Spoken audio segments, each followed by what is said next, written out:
ना ओके तो 2-4 गो पैसा कोनो से छीन लो, कोनो दुकान में से नमूना एगो तीन लो पैसा ओके तो 2 गो बॉटल नया किन लो जा रे आइए।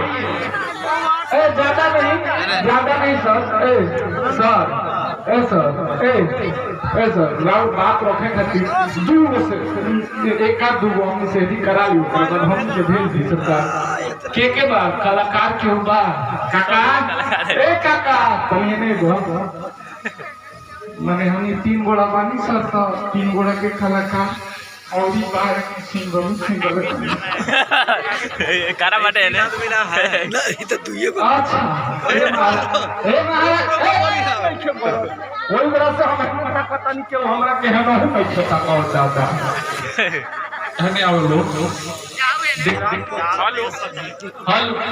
का परिचय पूछी ना अरे तार वाला जोर के लावे हम डबल तार कर दे हम माइक ला अल्लाह महर तार ना तारो वाला माइक बना लो भाई। हेलो एगो तो बेचारा बुझा ना सवेरे से खइले नहीं खे 4 दिन से नहइले नहीं खे मर तो पहले ही काहे कह दे एकर बॉटल हइले नहीं खे जिया मर बेटे नहीं वाह ये कल्याण कहिए एक बार तो हमने के